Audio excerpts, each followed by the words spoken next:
for the show. Three to get ready, now go cat go, but don't you step on my blue shoe. And country girl.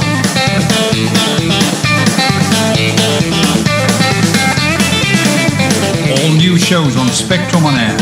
Visit our website on spectrumonair.com or listen on Mixcloud Live. Don't forget, you can listen to this radio station on the Get Me Radio platform. Download the Get Me Radio app and listen on your Android or Apple mobile phone, and a whole range of TV apps such as Roku, Fire, Android and Apple TV. You can also listen on Alexa and Google Home devices. Just search for Get Me Radio. Download the apps and listen to this radio station on your favorite devices.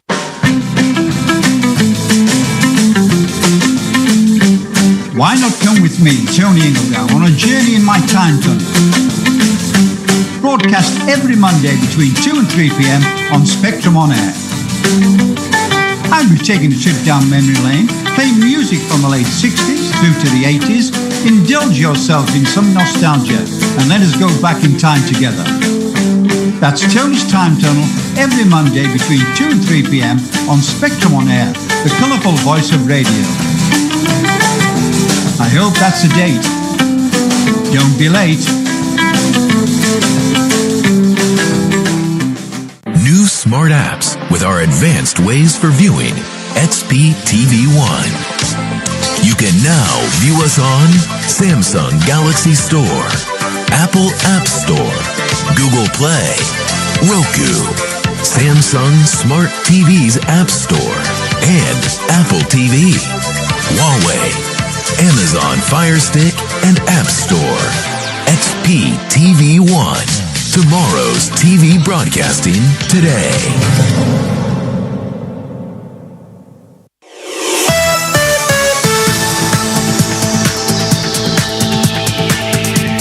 You are listening to Spectrum On Air,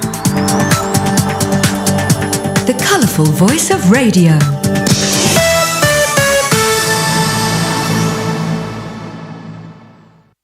I'm Barry. I'm Bob Bluffield. I'm Alan Mallion. Together we are the Grumpy Old Men. Every Saturday morning between 8 o'clock and 10 o'clock. Only on Spectrum On Air. Often controversial, sometimes fun, but never dull. The Grumpy Old Men bring you their slants on world events and current affairs. 8 to 10 Saturday mornings. And a very warm welcome to Spectrum On Air, the colourful voice of radio, and of course the Grumpies On Spec. And we are delighted, absolutely delighted to invite a new member on the team, and that's Daren, all the way from down under there in Australia. Hi Daren, how are you?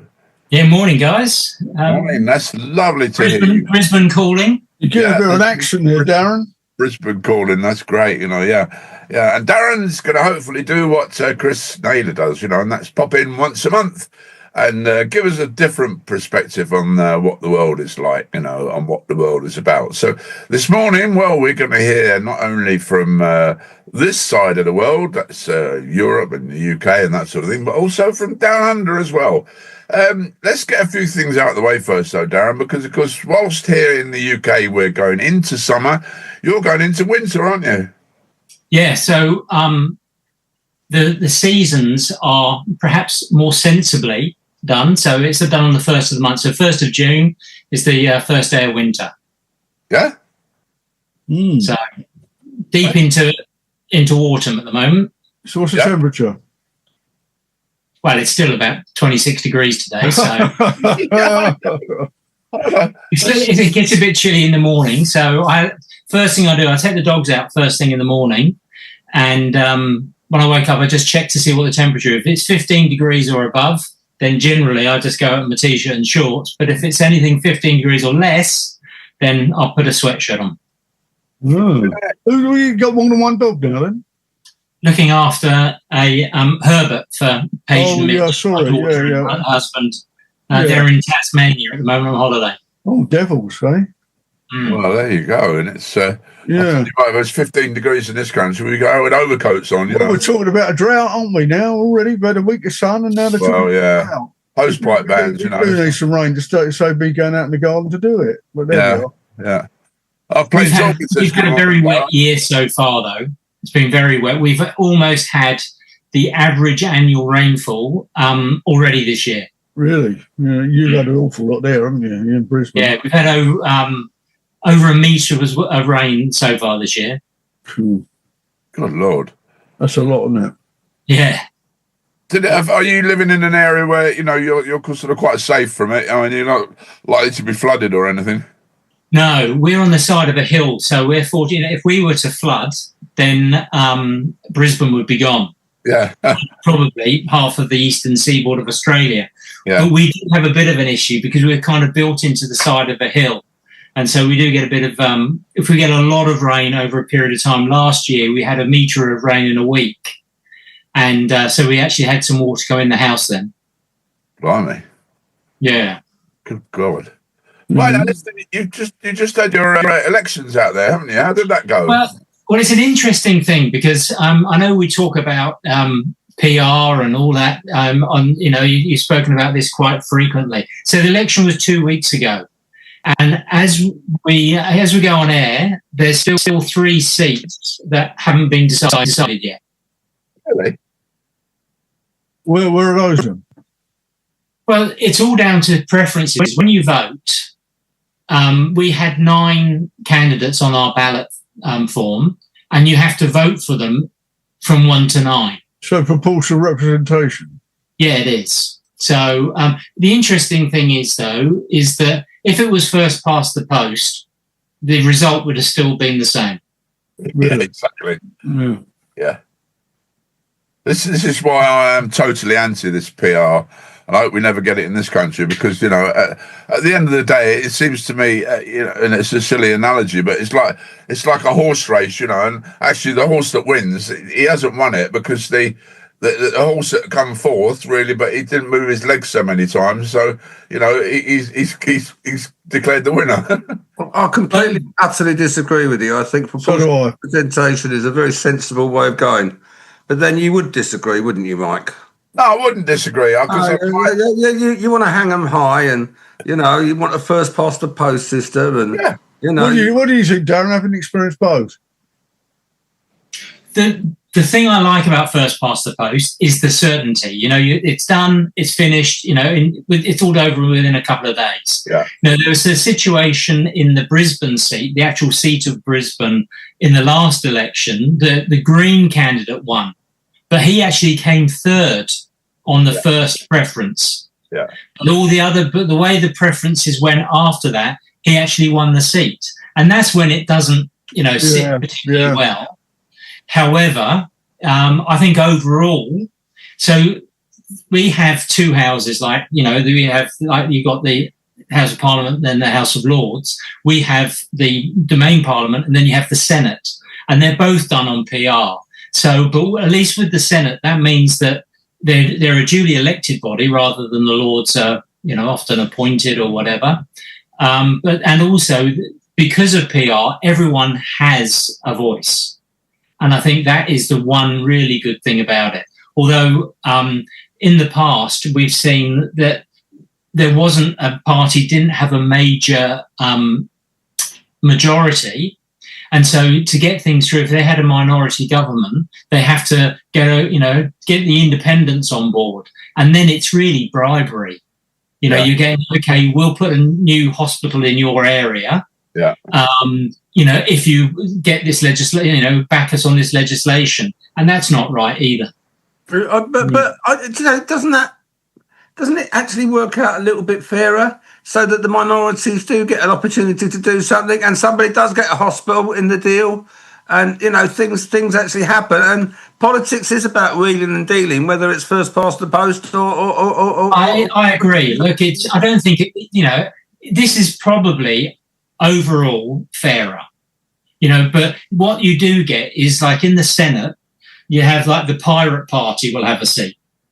Or the legalised cannabis party will have a seat, that type of thing, which then it gets a bit crazy. But I think...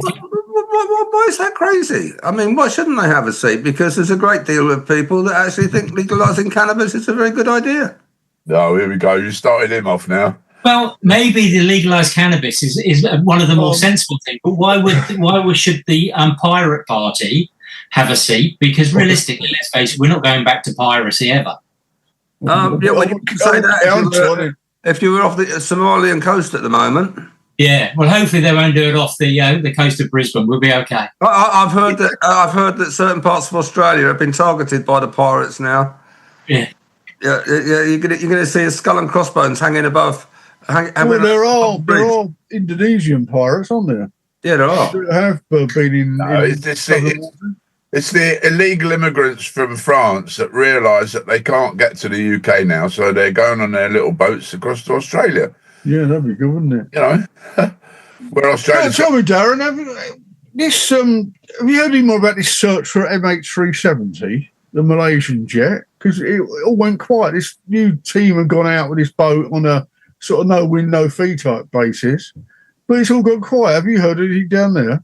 No, it comes every so often. The subject comes up again because obviously there was a few Australians who lost their lives on that flight. And there's a bit like what you were saying. All this fanfare that we've got a really good idea. I think we're going to find it, and then it all goes quiet again. Mm. Terry's asked quite an important question, which I was going to actually. Voting is compulsory in Australia, yeah? It is. Although the fine for not voting is only $25. Oh, really? Oh. But, I just think that if you... And look at, it was difficult. It wasn't exactly a race of champions, in our electorate. Although, having said that, the person who potentially... It was the leader of the opposition, was our old MP, and he didn't even get elected. He lost his seat. But you can always just go, get your name ticked off, and then spoil your ballot. Yeah. Are they called MPs or senators in Australia? MPs in the house, in the actual Parliament, but then you've got in the upper house, they're senators. Oh, right, okay. Because it's the Senate. So how many have you got, for example, in Brisbane? You said the candidate for Brisbane, you only got one for Brisbane. Well, you've got Brisbane, but that's only like central Brisbane. So we're only like 10, 11 k's out from the city centre, but we're in a different electorate. Oh, right, okay. And then, then their constituencies are, what, much the same as here or more like America? They're probably bigger just because of the geographical size. Yeah. Some of them are obviously, as you can imagine, absolutely enormous. Yeah. Some of them will be pretty much the size of a county in the UK. They look, as places grow, like over in WA around Perth, there's been a lot of expansion over there. So some new constituencies were created. Right.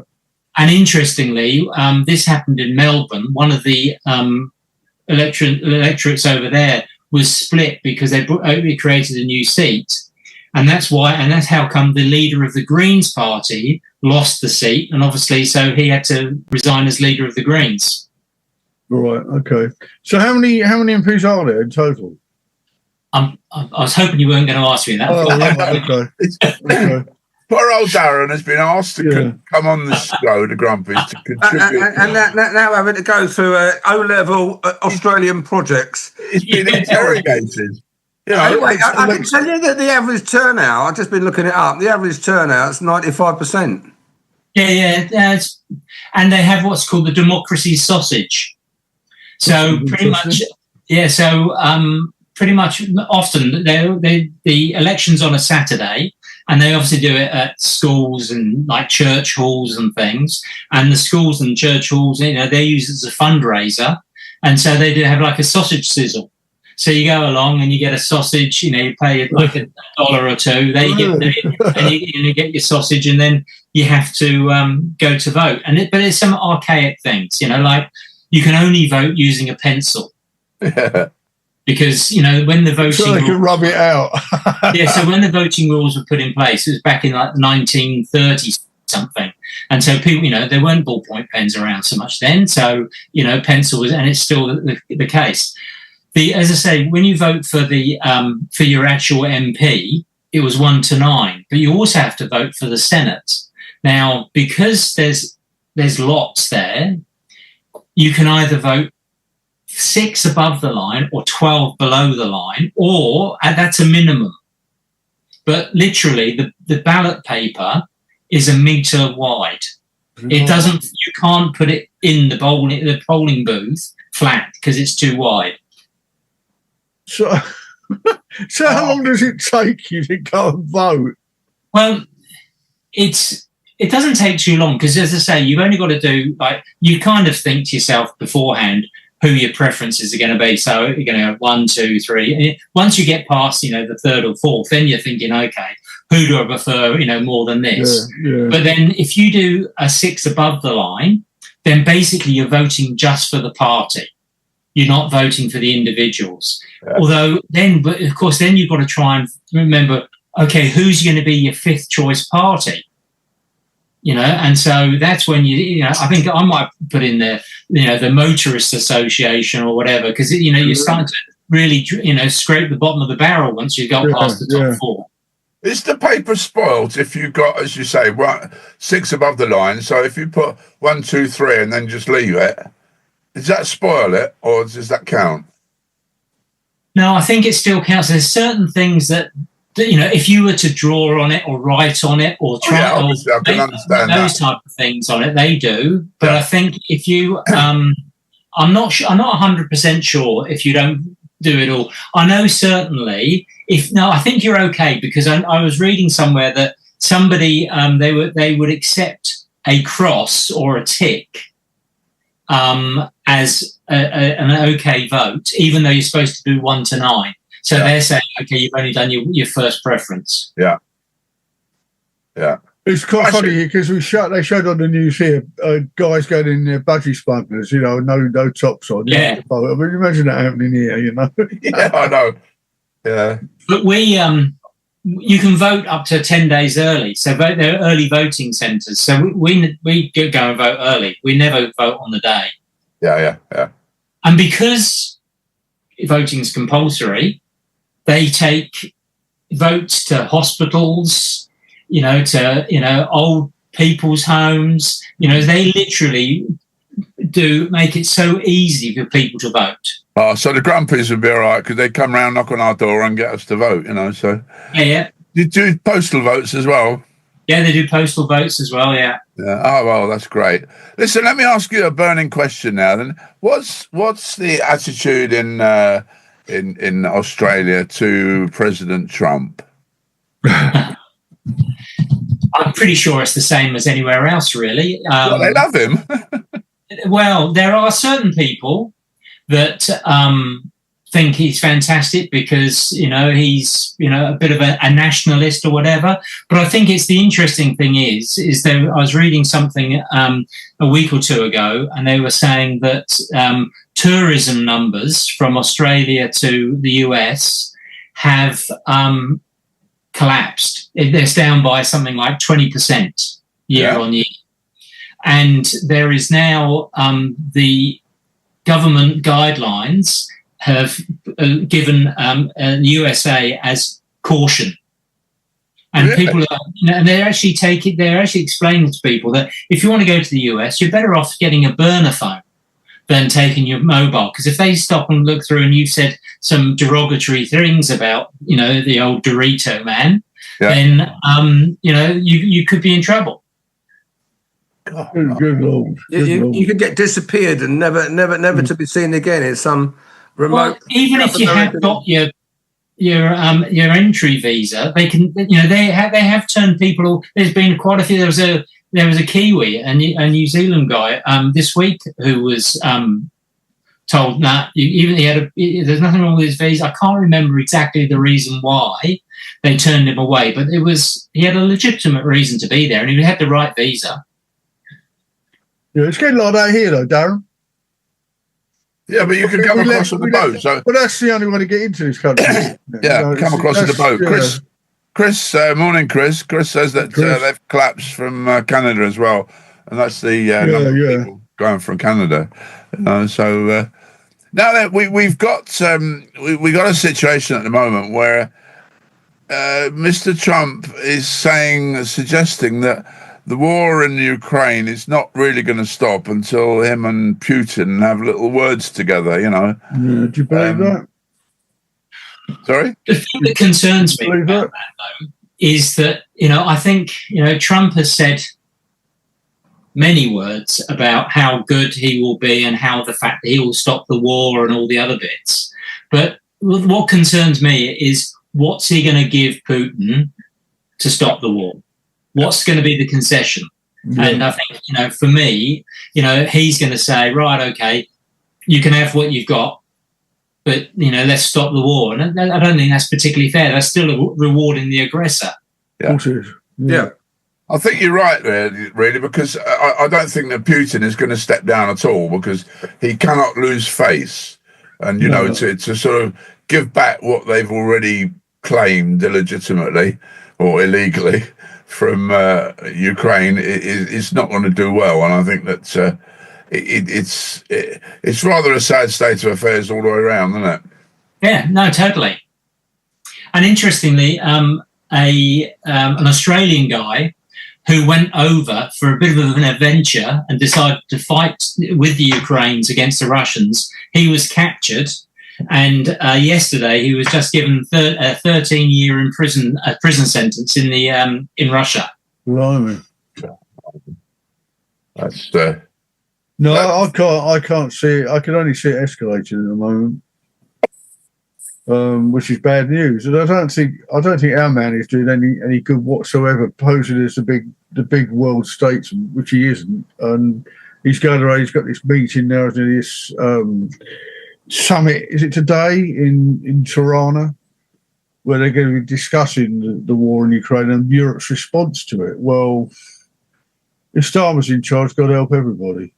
Well, I'm afraid I've got to agree with you. I mean, I know Alan doesn't, because he thinks that the sun shines out of. Well, he seems to, doesn't he? He should have gone that way. Huh? No, what I think he's done is he's done a reasonable deal. That's not what other people say. Most people that's right. I think in this one, the stuff, I don't agree with Starmer at all about all sorts of things. Just the list is so long. You want to start reading the newspapers, not the comics. from the fuel alliances to various aspects of everything to do with the economy. Where I think he's done a good job is the diplomatic relationships between us and the United States of America. Oh, rubbish! Rubbish! He's pandering. He's pandering to Trump. He's like a puppy dog. What he needed to do. Why? Because that's got us out of all the deals that have been done, we've probably got the best one. Do you think at the moment? There's no terms. There's no terms being decided yet. He saved Jaguar Land Rover, right? All those jobs, 20,000 odd jobs he's saved in the motor industry.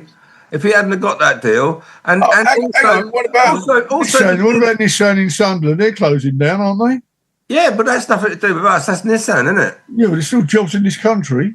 Yeah, and what about a little big area very close to us in Luton, where the Vauxhall's just it's no longer a car manufacturing town. What's that got to do with the current negotiations with America? It's got a lot to do with a lot more people out of work. Yeah, but it's nothing to do with the negotiations with America. And the price of ice cream's gone through the roof, mate. That's not Donald Trump's fault. Well, Jules Soros, is it not Jules Soros? No, it's another guy who's won a Nobel Prize for economics. He says it's a done deal. We've been sold down the river. Of course we have. Soon as Donald's had his cream tea with a king, and the king has said to him, no, I'm not going to make you a sir. Well, this is when he's going to lay down the rules, isn't it? After that, once he's got what he wants, yeah. Right. Once he's been there and done it, and especially when he comes across in his new toy, his new aeroplane. Oh, no, I read something about that yesterday. It's not particularly airworthy, I don't think, this particular plane. Oh, do you think he'll fall out of the sky then? It's an old 200 series 747. I didn't listen to the story about it. I must do so. But they were implying that this thing might not ever fly. Because it's a sort of discarded plane that's been lying about in the desert for a long time, I believe. Well, that's a bit. But I was reading something that even some of the staunch Republican supporters think it's a bad idea. What, a plane or? Yeah. Yeah. And look, with regards to tariffs and all that sort of stuff, what he says today, it could all change next week. Well, it could all change tomorrow. Yeah. Well, they have done. He's a great guy.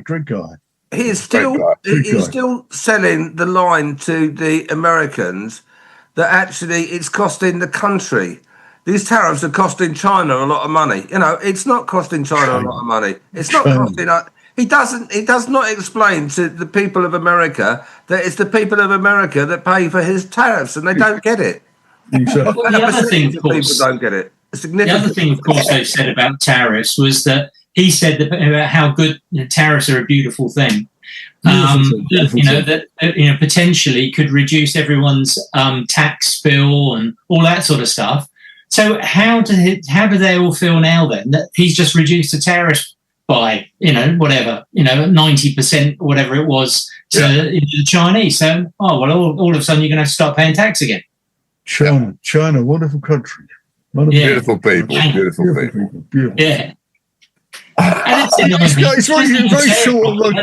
He's very short of vocabulary, isn't he? He says the same thing about everybody, doesn't he? And then next week he's falling out with them. Did you see that he sort of kind of claimed to have invented the word equaliser? Yes, I watched that. Yeah. Oh, it's fantastic. A whole series of films named the Equaliser, and it's a word I've created. Oh dear. It's what we need him really is. But we're blessed with a lot of leaders like this in the world, aren't we? I mean, what about Stalin going over to Tirana because he thought we've got a done deal with the Albanians, and then this guy turns around and says, "No, we haven't, mate. You're not doing it." We've just given them a fleet of cars, which included some Porsches, I do believe, and we also built them a brand new prison. So it's like the French situation. We keep giving, but we don't get anything back.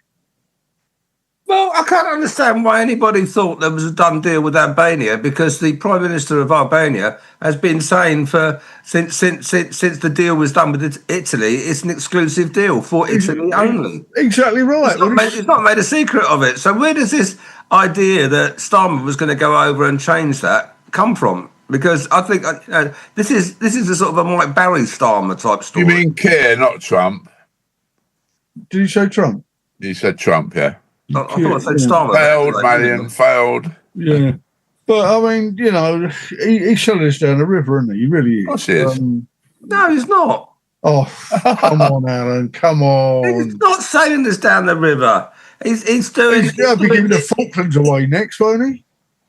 Well, you can come up with wild accusations. He's going to give the Falklands away. What have you got to base that on? Anything? It's just a figment of your imagination. He's suddenly changing sides, isn't he, Mike? Eh? Yes, yeah. Isn't he? Eh? He's a liberal. It's only because his own party's a waste of space. He's a liberal. Yeah, of course. Yeah, and he's a prospective councillor for next year. Yeah. Prospective councillor. It's quite funny because I had the paramedic came to visit me this week, about my knee, and he said he's got talking. He said he's just been elected to a council. So I said, because he doesn't like the regime in this country. He hates Labour. So I said to him, "Who are you Tory or what are you?" And he said, "No, another party." And he wouldn't say, and it was Reform, of course, because I looked him up. But he wants to stand for the election. He's up for standing for the election next time around. Is that Tom, the paramedic? No, the other one, Tony. Okay, I don't know. Tony Owens, his name is. I like that though. Ex-military guy. Huh? I like that. I like saying he's not happy with the way things are, so he's actually prepared to stand up and do something about it. Quite right. Yeah. I mean, I said. So, there's plenty of people that will complain and complain and complain, but I'm not doing anything about it. I would if I was younger, but I'm too old. You're never too old. You're never too old. Well, you're if you can't get about and you can't do things. Of course you are. Look at Biden. Yeah. Well, yeah. Look at Biden. I like you got a Phil Collins haircut, I know now, Darren. Don't you think? I don't know. Take it up with the wife. She's the one who cuts it. Yeah. She listened this morning, by the way. One of the headlines in the national papers: agree to a 30-day truce or face new sanctions. Starmer and Europe's top leaders told Kremlin. I mean, this is all just baby talk, isn't it? Putin's quaking in his boots, isn't he? Of course he is. He's just toughening his resolve, isn't it, really? He's read the Daily Mail and he's worrying now. He's called all his senators together and saying, what are we going to do? Because we've got to get worried now because Starmer and Europe's top leaders are going to... what are they going to do? Oh, dear. We're worried. I thought there was already so many sanctions on Russia at this moment in time, with the embargo on energy imports, with the blocking them out of the financial services system. They're getting around it, aren't they? Yeah, I suppose so. They haven't blocked them out of all the SWIFT or whatever it is. They can still do some banking, but so if they stop that might cause a bit of a problem. Yeah. What they need to really do is get rid of, see if they can sink or get rid of the old shadow fleets. That's what they need to do. Yes. Yeah. You had a big power cut this week, Mike, didn't you? Did you have it? Oh, you didn't get it? Oh, apparently some houses in Newport, I think a lot of them on the Green Park estate were out till the next day.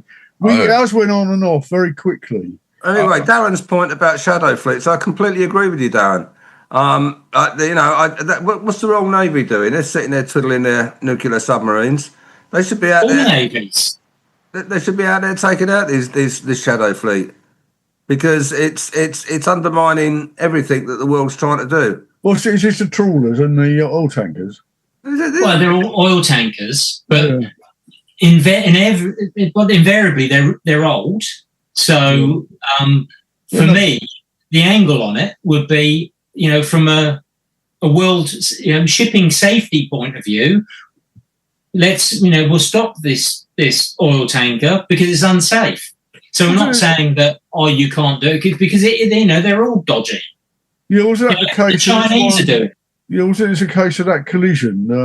Again, we've heard nothing more about that. When a Russian captain, was that one of them? I'm trying to think where it was. You're talking the one off of Hull, or where is it? Yeah. Yeah, that's where it was. Yeah, I'm trying to think where it was. Yeah. No, there is an ongoing case with that. Well, they're all spy ships, of course, aren't they? I mean, I remember seeing in Dieppe, I think it was, or Le Havre or somewhere, many, many years ago, these were meant to be trawlers, but you look at all the aerials and the gadgets on board, you think, no way were they trawlers, No. Any fool could see that. Yeah, but we're all doing it. I mean, it's not just... Yeah, but I wonder if we are doing it to the extent they are. I mean, this is why I raised the issue about the power cut. I mean, the other night before last, our Sky went off about 11 o'clock, between 10 and 11. Yeah, but your Sky always keeps going off. No. It doesn't like you.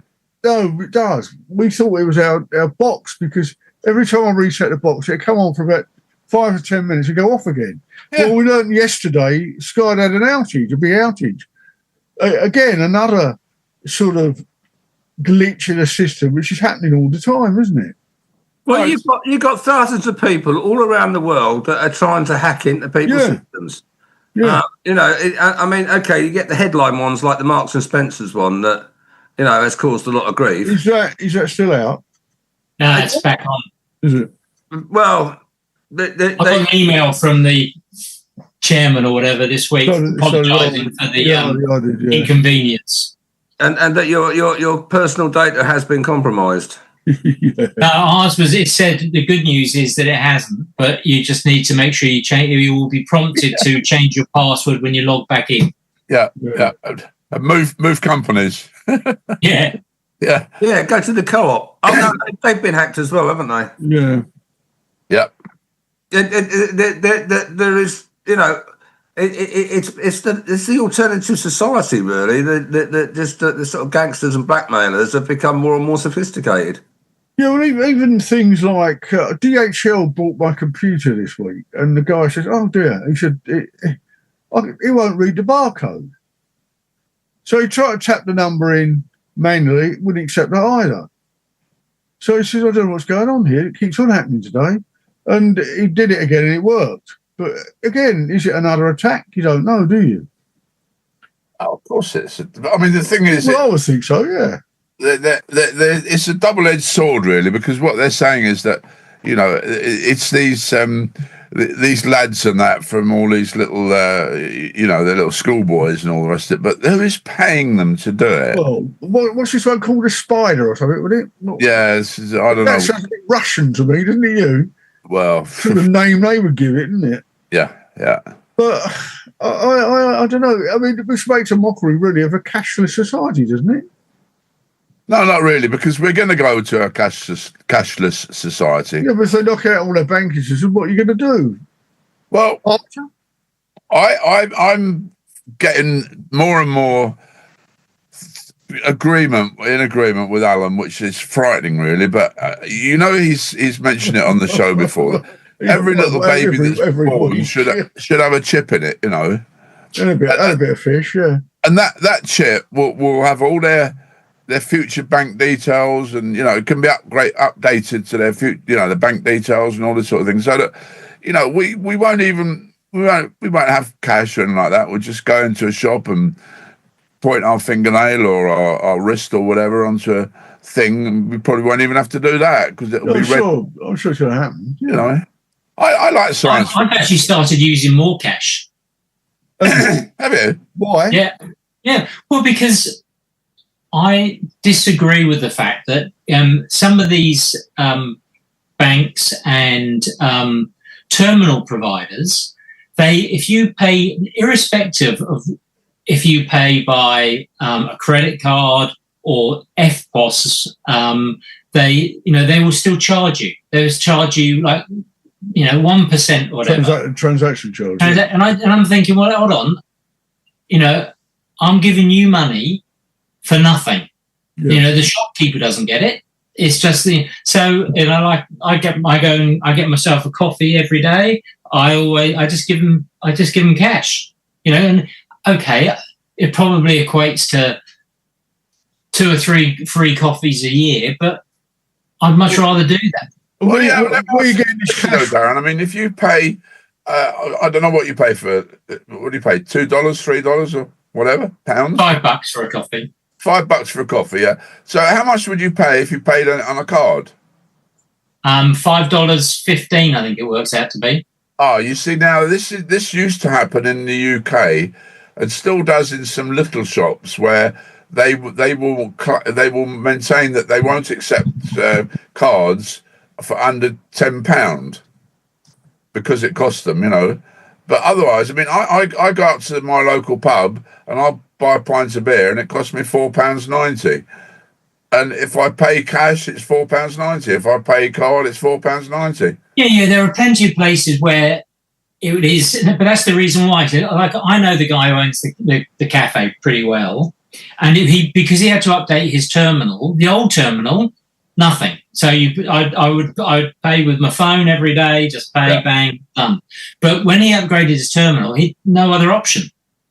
So it automatically did it. If you pay by card, it automatically put the additional fee on it. So with him, because I go every day, I now use cash.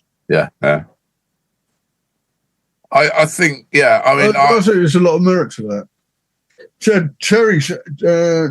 Chris is saying, first he said no one will ever convince him that the Iberian power cut wasn't a cyber attack. Yeah, I quite agree. He's saying cash is king in southern Portugal. Yeah, Terry said, I don't fancy your chance for a bank loan, Darren. I like cash. I do car boot sales on Sundays, and that's all cash. It's got to be, isn't it? Yeah, so you're talking against yourself then, Alan, aren't you? No. You're going against your principles. I'm not going against my principles. I thought you didn't like cash. I thought you wanted to get rid of cash. No, I think there's inevitability that it will disappear. Oh, right, okay. All right, that doesn't mean to say I want that to happen. One of the troubles with that, though, Alan, is that obviously car boot sales and things like that, it's a black market. Yeah. You know, and if you start having things on cards, then it's traceable. Of course it is. You know, so and people don't want that. No, and you know, Big Brother sometimes Bitcoins, right? Bitcoins. You know, I'd like to get away from Big Brother knowing everything I do, and I want some independence. Absolutely possible. Yeah.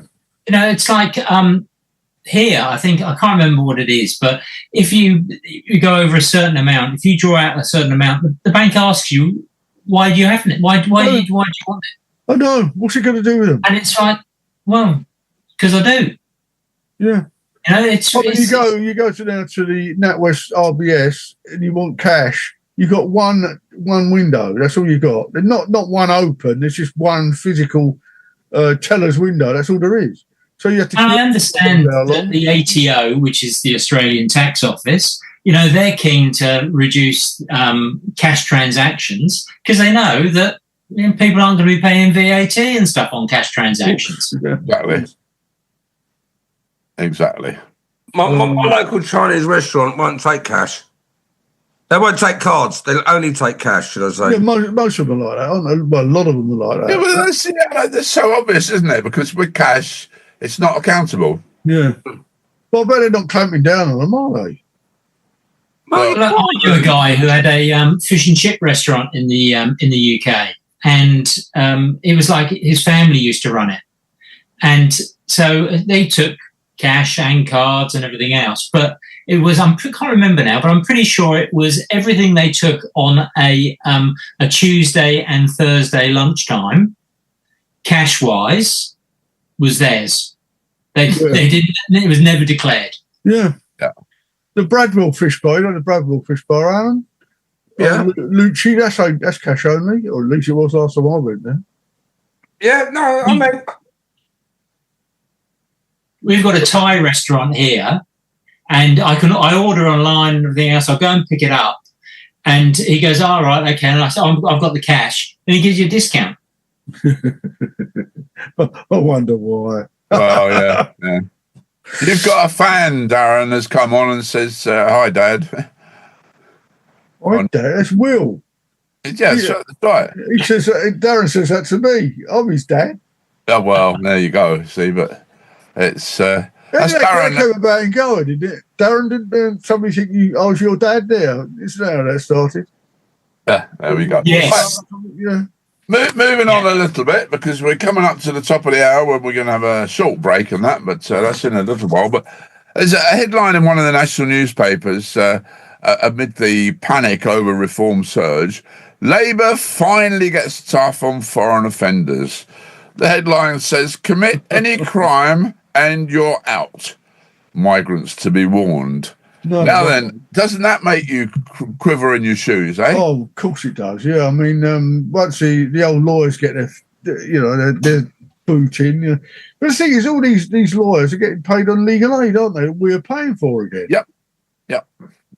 You know, they're not going to do anything, are they? I mean, Starmer's encouraging them, aren't they? I mean, have you heard this week that they've now spent over 60,000 quid on the Manston camp where they're not camp, whatever it is, where they're holding them, a lot of them, 60,000 quid on satellite TVs, new TVs, gaming machines, and all this sort of stuff, just to keep them amused.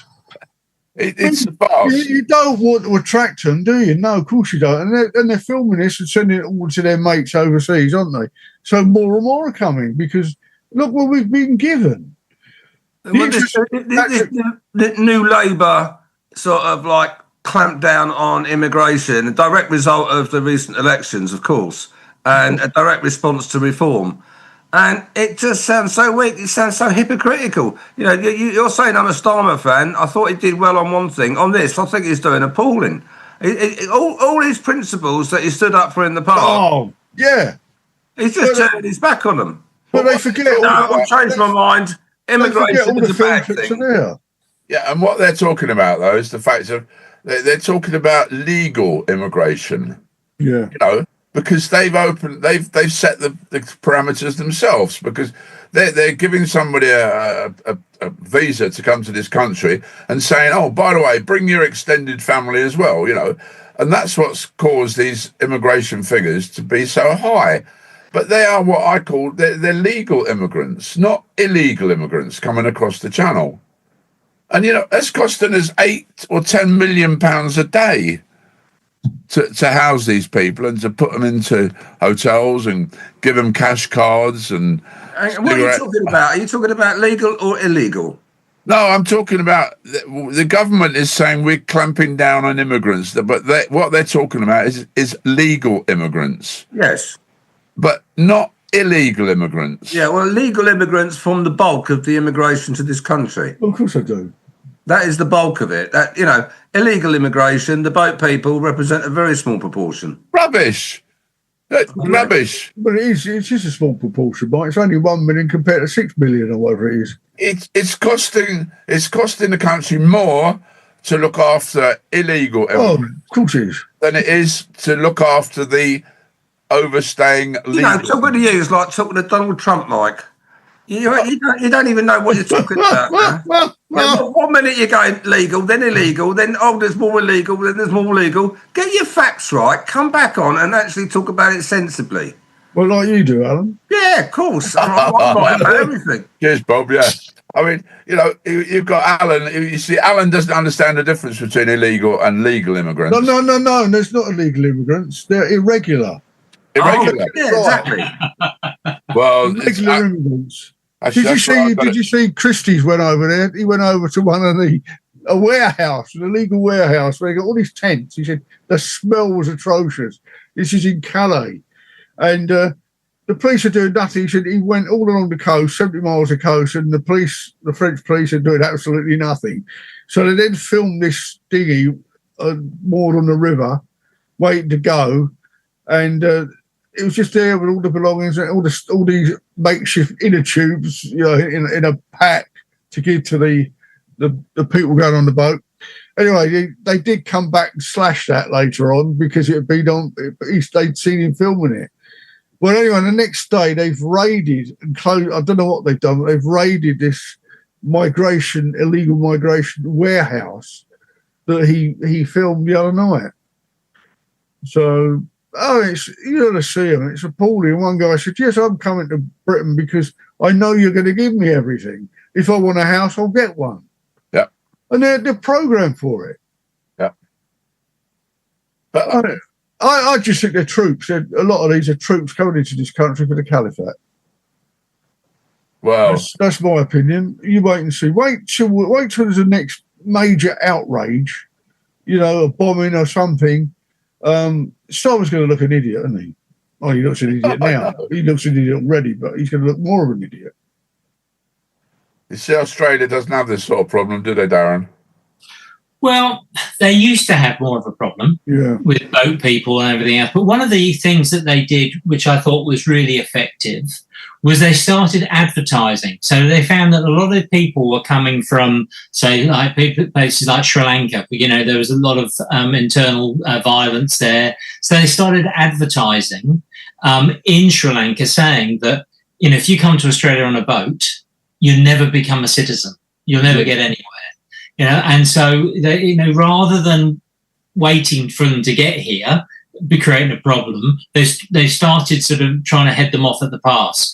And I think that worked pretty well. But look, they have all the offshore detention centres and stuff at Christmas Island and Manus Island. And, it's a problem wherever you go. But the problem is, of course, is that in many cases, the people on board the boats are being absolutely shafted by, the people who are taking all the money to get them to the UK or get them to Australia. They're paying, people are giving them their life savings because they say, yep, we'll get you there, no worries at all.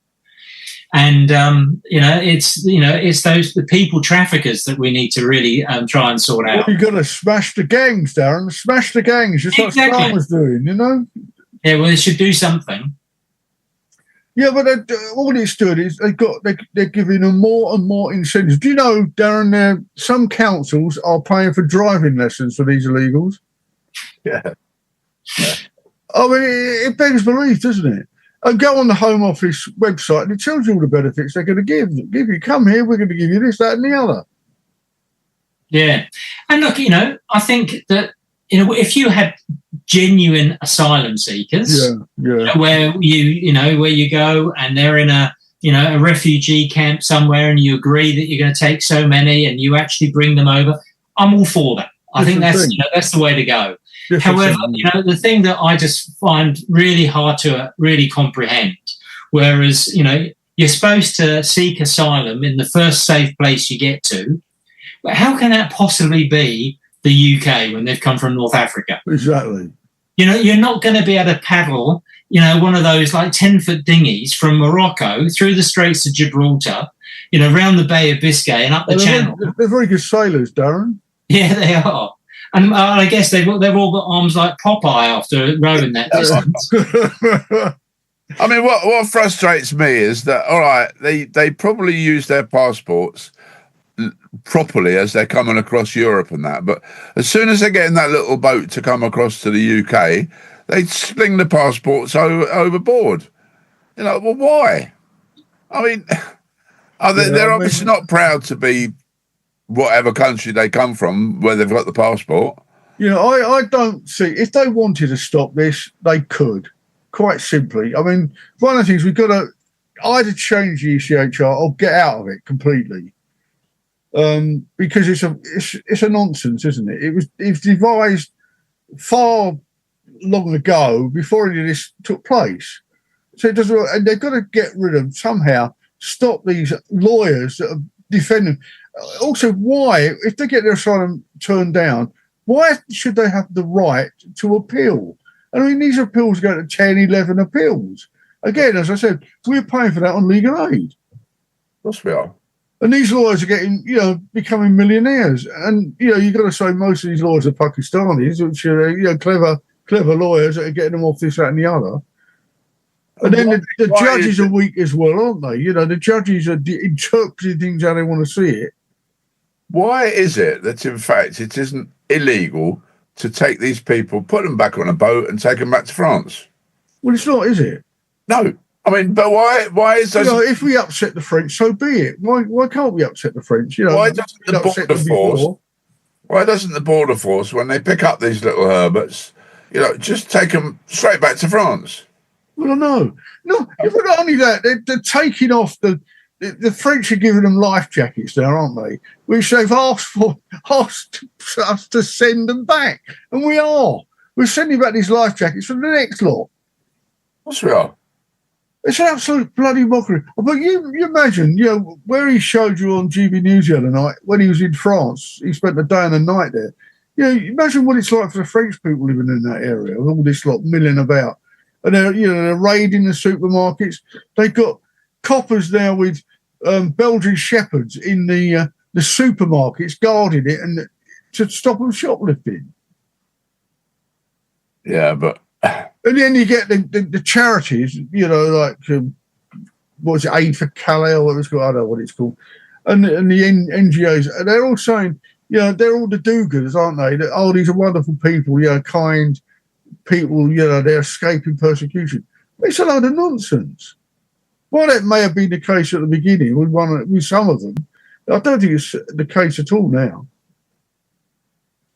The thing that, I must admit, I haven't been following it that closely, but, some of the things I see is you see, these boats and they're full of all like 25, 30-year-old blokes. Exactly right. All with, and surely if they were trying to escape persecution, you'd be taking your family with you. You wouldn't leave your family behind to be, persecuted.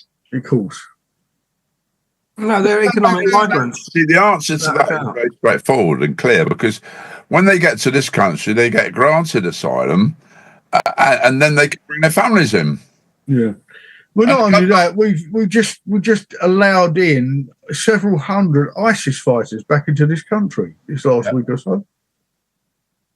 So they're fighting for the enemy.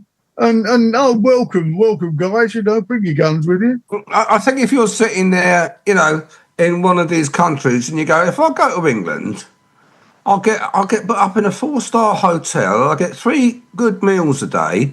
I get a telephone. I get some money so that I can go and buy some fags or whatever. It's nearly as good as being in prison, isn't it? I mean, if I was an old age pensioner living in a care home, I think to myself, well, what is costing me to live in this care home? I'd be better off being an illegal migrant because, I'd get 3 square meals a day.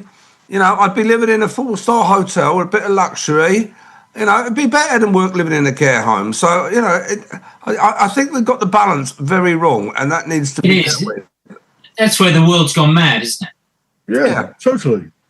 And you hear about these, these old soldiers, living on the streets. They put their life on the line for the country, and yet they get nothing or very little. Yeah. But somebody turns up on in a rubber dinghy and gets given everything. Yeah, but if they're lucky, these military guys, they get taken to court, for manslaughter because they're doing their duty. Like the armed police, and then they wonder why people don't want to sign up to be an armed copper. Yeah. Ridiculous, isn't it? The thing is, the people see this. Why don't the politicians? What is it with them?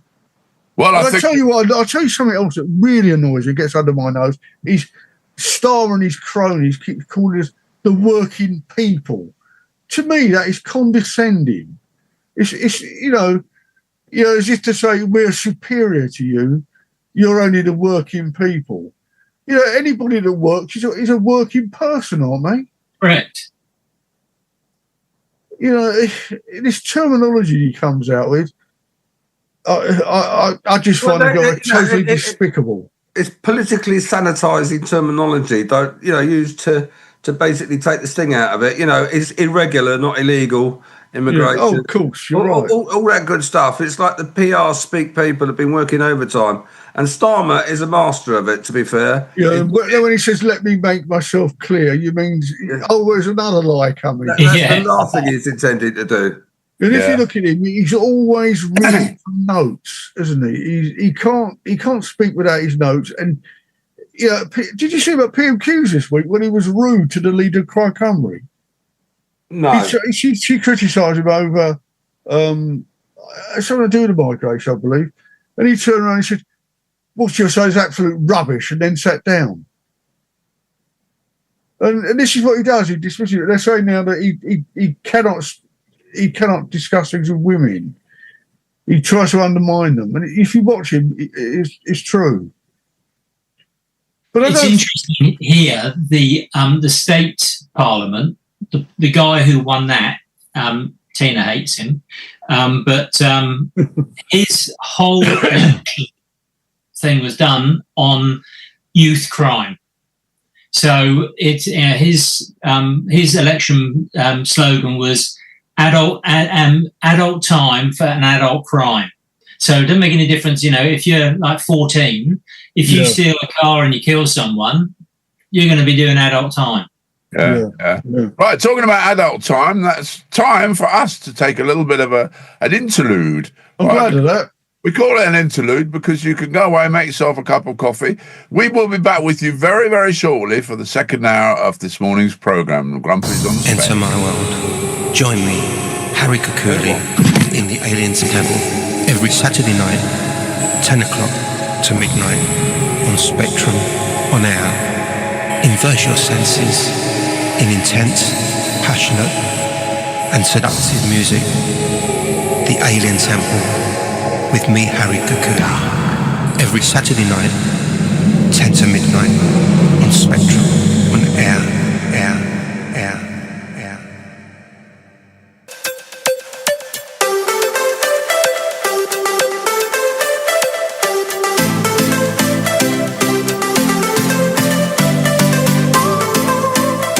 If you love electronic music, then you need to tune in on Saturday evenings at 8 p.m. with me, Suzanne Letting, on Let's Get It On. Each week I am going to be bringing you brand new releases. So if that kind of music is your cup of tea, then why don't you join me Saturdays at 8 p.m. and 9 p.m. Repeated on Mondays at midnight and 1 a.m. and again on Thursdays 4 a.m. to 5 a.m. So grab that cup of tea, that cup of coffee.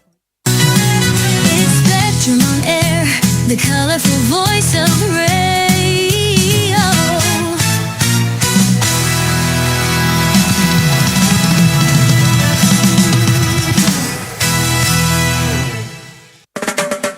All new shows to listen to on Spectrum on Air. Reggae. Ooh, yeah. Rock and roll jukebox. Well, it's one for the money, two for the show, three to get ready. Now go, cat, go, but don't you step on my blue shoe. And country go.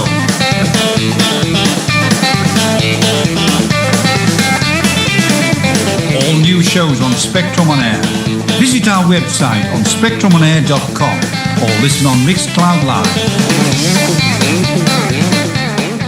Don't forget, you can listen to this radio station on the Get Me Radio platform. Download the Get Me Radio app and listen on your Android or Apple mobile phone, and a whole range of TV apps such as Roku, Fire, Android and Apple TV. You can also listen on Alexa and Google Home devices. Just search for Get Me Radio. Download the apps and listen to this radio station on your favorite devices.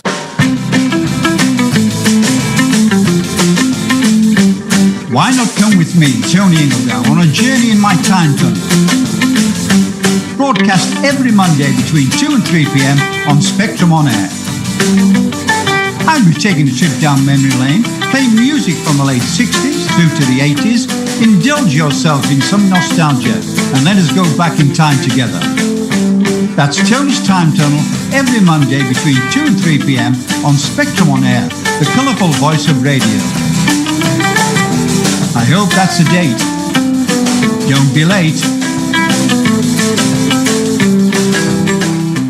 Having trouble advertising your act?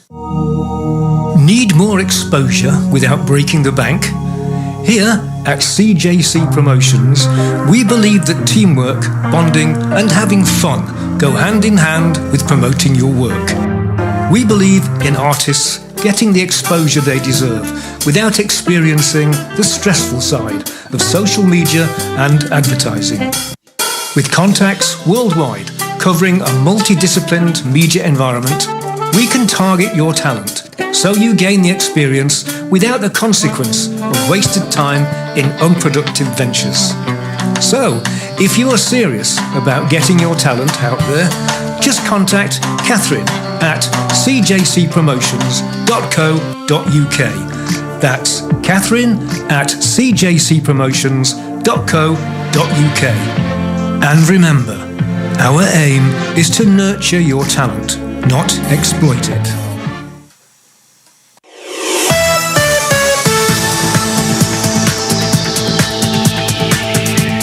You are listening to Spectrum on Air, the colourful voice of radio.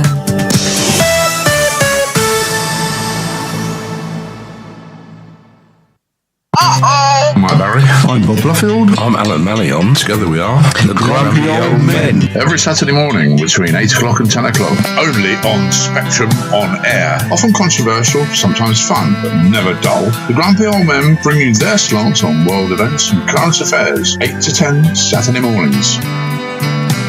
Welcome back to the second hour of this morning's show here on the Grumpies On Spec. And don't forget, if you've missed any of the show, you can get it on YouTube, because YouTube is actually recording the show and you can listen back to it at your any time you like during the daytime. And we've updated things. Our little ticker tape going across the bottom of Mixcloud states often controversial, frequently argumentative, but never dull. And it's all. We've also got we got the Grumpies on Spec, and we've got Daren on, because we welcome him. Daren, a new, he's been an avid listener for about 40 years now, and he's decided to pluck up courage and come on. So we welcome Daren once a month, as indeed we welcome Chris Naylor once a month.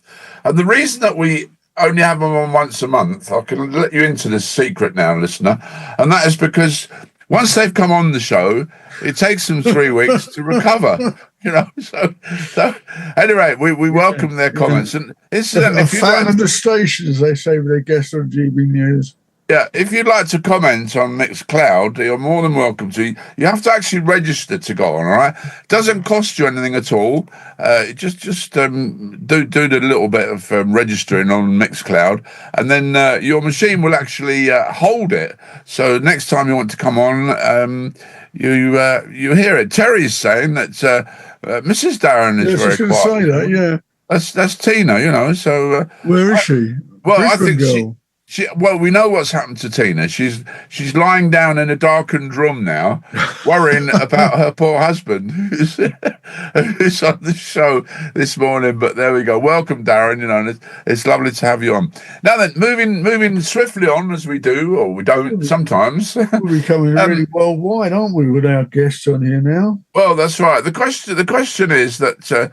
One of the headlines in the national newspapers, and I think this is worthwhile a little bit of discussion. The headline says it's just a matter of time before a prison guard is killed by violent inmates. Yeah, indeed. A violent inmate. And I mean, it's isn't it time that we started going back to, well, my views on this. I mean, I think prisons should be prison, and I think people should not have the advantage of, toilets in the room and all this sort of thing. Absolutely. Listen to this. Listen to this then. This is Ministry of Justice figures this week. Over 10,000, it's 10,400 attacks have been made by Muslims alone on prison officers in the last 4 years. Yeah. Over 10,000. Yeah.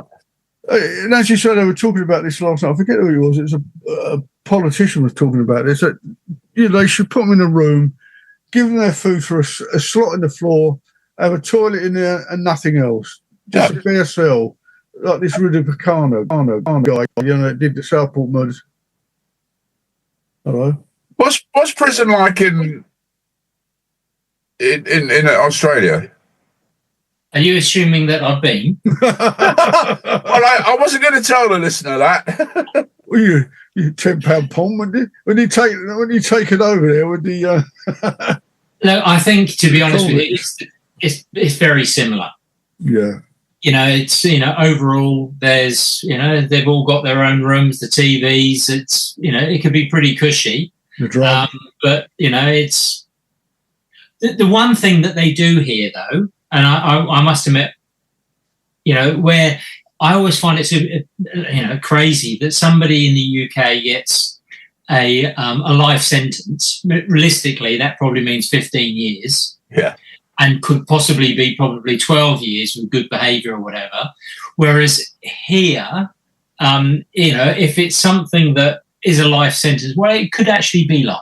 Yeah, or it's going to be 25 or 30 years. It's not that uncommon, to see that people are getting 25, 30 years, which, from memory, I never used to see that in the UK. Right. No, well, they're saying this week now that because of the overcrowding in prisons, we haven't got enough space. We're at 99% capacity now. So they're saying anybody gets sentenced is only going to serve the third of your sentence. Well, why don't they just sentence them for that time in the first place? It doesn't make any sense whatsoever. And they're down to letting out, even more dangerous criminals. They're going to let out terrorists now, aren't they? What sort of country are we living in? This is a good question, actually. It's we need reform in this country. Yeah, indeed. But I mean, a number of bigger prisons. Yeah, I mean, why don't they build a few prisons? The number of women. They were saying yesterday about the what was that? What they called the hospitals they set up during COVID? What were they called? Nightingale. They built them in 2 days or something. What kind of prisons? Yeah, I mean, why did they get rid of the boat that they were housing the migrants on, for example?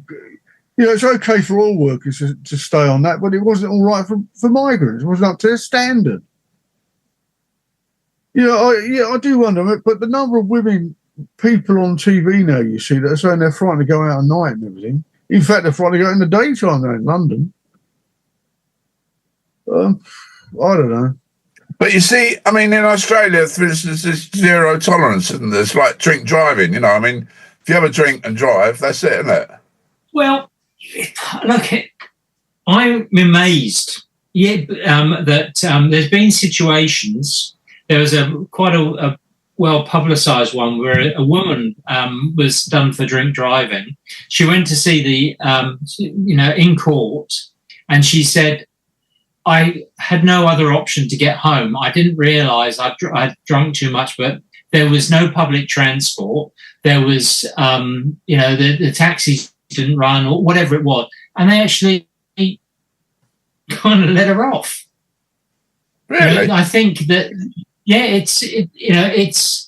we see situations where either drink or drug driving, where people, if they need a license for their work, and it's their first offence, or in fact, it's not maybe even their second offence, that they may have a driving ban, but they can still drive. Can you serve it at weekends, can't you? Yeah, well, you can. There was there was something in the paper just recently where somebody had been prosecuted for drug driving, driving under the influence of an illegal substance, and he was still allowed to work. So basically, he worked for a company that had sign-written vehicles, so he was allowed to be driving if he was in a sign-written vehicle wearing a company uniform between the hours of 9 till between I think it was 8 and 7 p.m. Crazy. And how do they enforce that? God knows. Are your judges appointed like here, or are they elected? Appointed. Yeah, because this judge that jailed Lucy Connolly for 30 months for this comment online, there's not a lot known about this judge, but he sentenced a guy who killed a child in a dangerous driving act. He got 8 months, same judge. Yeah, for commenting online, he gives this woman 30 months. And it was her appeal yesterday, so we're waiting the outcome of whether she's going to get her sentence reduced. Ridiculous. Yeah, there was a situation here where some young hoodlum, young offender, killed a couple of people, and he got hardly anything. And so the Attorney General for the state actually went and said, "We think that this is against the public interest," and appealed it, and they actually managed to extend the sentence, which was only the right thing. Everyone was up in arms, the fact that this young family had been decimated, and this 18-year-old high on drugs on a stolen car got 2 years. Yeah, there's no justice for victims, is there? No. Never is. They forget that when somebody kills somebody, that the rest of the family are doing the life sentence, not the killer. Well, also some of these, violent, home invasions and things like that. It's all very well thinking, okay, well, they're only 16, and we shouldn't ruin their whole life. Otherwise, it's going to be perhaps a life of crime. However, these people, they do their 3 or 4 years. They're still only sort of 20. They've got the whole life ahead of them. Whereas the people that were the victim, they're scared to be alone at home. Yeah, that's right. Yeah.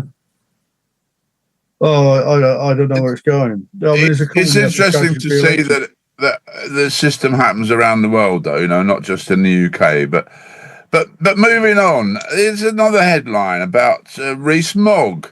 I quite like Rees-Mogg. Oh, Jacob, yeah, he's great, yeah. Yeah, Jacob Rees-Mogg. Now then, apparently he could return to the Commons with a majority of more than 20,000 if he defected to Reform UK. The party's number crunchers have calculated. The former Tory MP, who lost his East Somerset seat at the last election, is said to be agonising about what to do. if there is a by-election as a result of the arrest last month of his successor, Labour's Dan Norris, on suspicion of rape and child sex offences. Oh, you get off then. So, although friends stress that there's been no formal approach to Sir Jacob, he is aware of Reform leader Nigel Farage's interest. So, that's crossing the floor, isn't it? Yeah. Do you think he'd do it? Yeah, I think he might. I think they're going to attract quite a number of good people, actually, Reform. And this is why I think they could become very powerful. Yeah, that picture's amusing, isn't it? Well, I think the whole situation is the fact that this country now needs more parties than it needs a reform, doesn't it? No two ways about it. You know. Yeah, I mean, I wasn't. Okay, you use the word reform with a small r. You know. Yeah.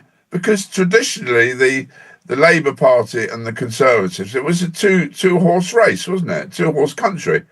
I mean, with the Lib Dems flapping around in the background, and the Scottish National Party in the background, and the Welsh and all that sort of thing. But now it's becoming more and more, better, I think, really. I mean, it could very well lead to a coalition government.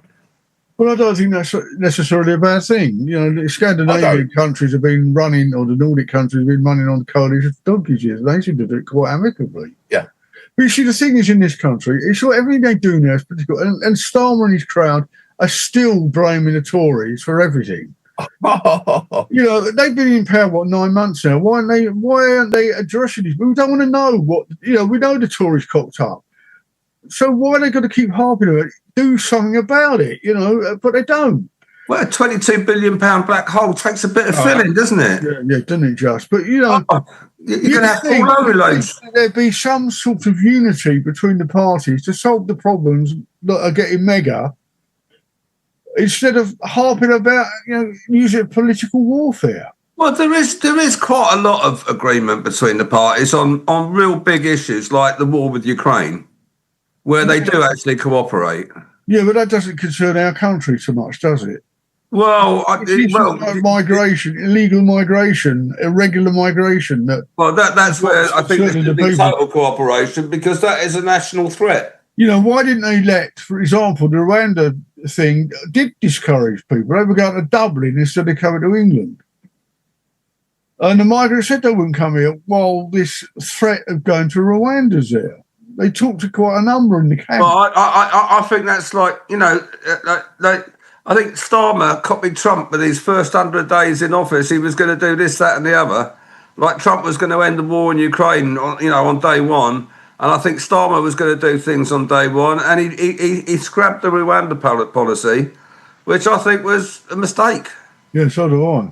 At least give it a try. Well, you don't just scrap something where you've invested, £600 million or whatever it was. Yeah. You don't just scrap it. You might put it to one side and work out what's good and what's bad and look at alternatives. Now Trump's talking about using the accommodation we bought over there, isn't he? Yeah. We built it over, yeah. Well, other countries are as well. So, the immigration problem isn't going to go away anytime soon. And I don't think anybody's got an answer for it. I just think... It could if they turned them back. But that doesn't work either. Why doesn't it work? I think one of the things that frustrates me about politicians and party politics is that, my understanding in the UK is as much as it is here, we've got a problem with housing. There's not enough of it. We need more housing, affordable housing. To let more people in. Yeah, well, for the people we've already got. There's plenty of people that have been here for years, need housing. So they all come up with an idea, this is what we're going to do. The other party says, well, no, I disagree with you. This is what we should do. So what happens is you're in power here for like 3 years or 4 years, whatever it is. And then next time, the next party comes in, this is what we're going to do. We're going to do.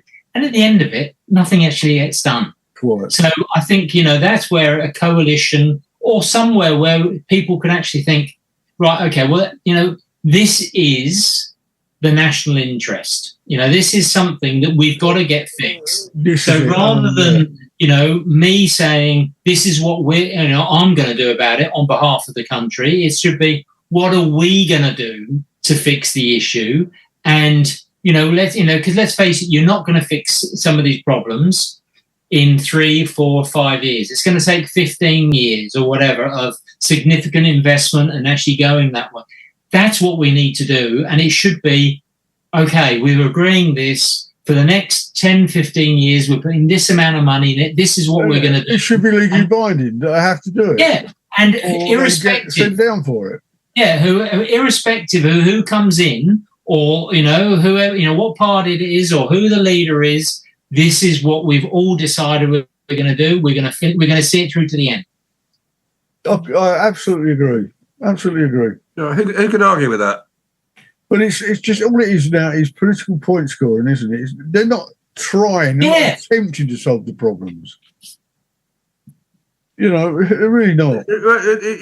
I mean, for all the things that Daren just said, when you're not taking a strategic approach, things don't happen properly. I mean, okay, there's a few things like the Heathrow Airport expansion. The strategic approach has been taken on that. It's a 20-year development.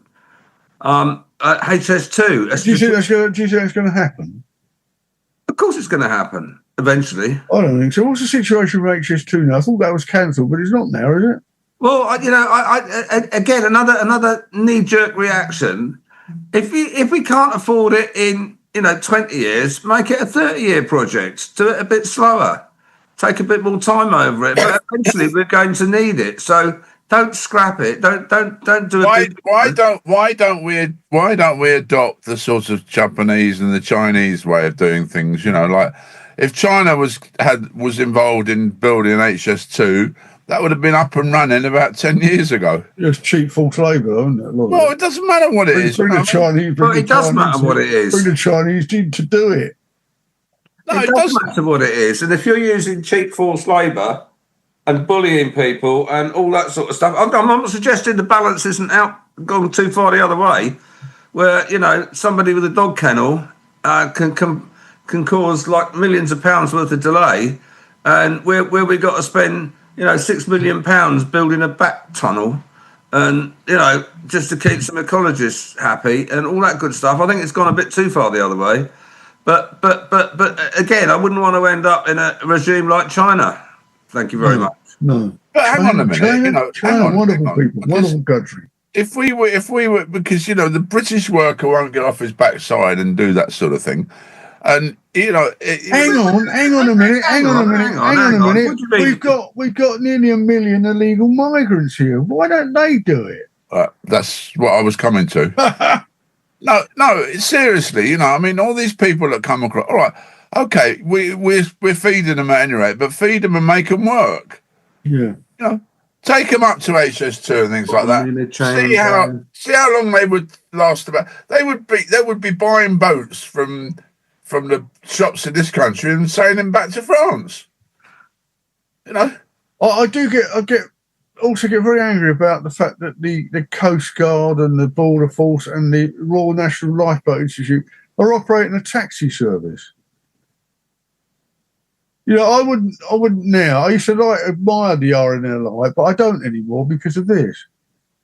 Well, don't you think their they reckon their donations have gone up?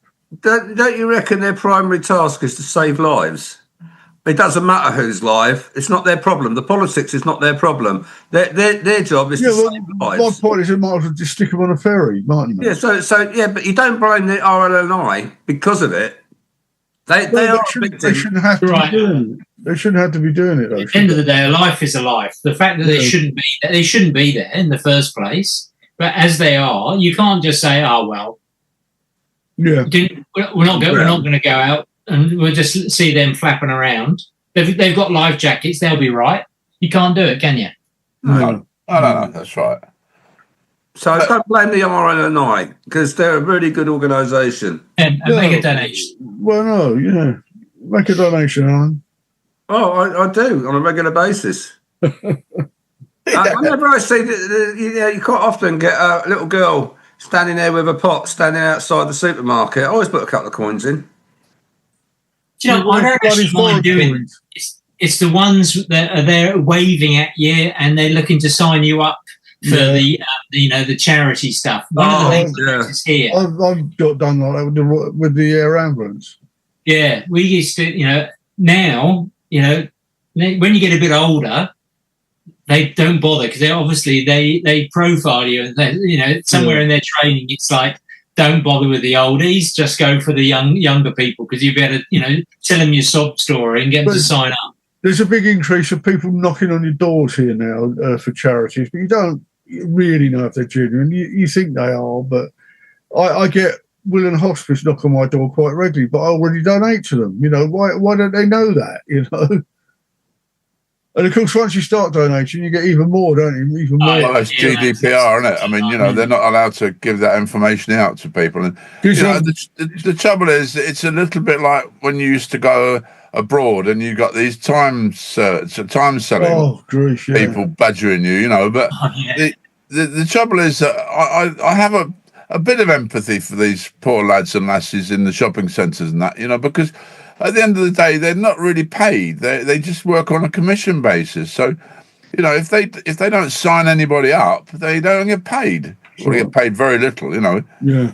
And charity begins at home, really.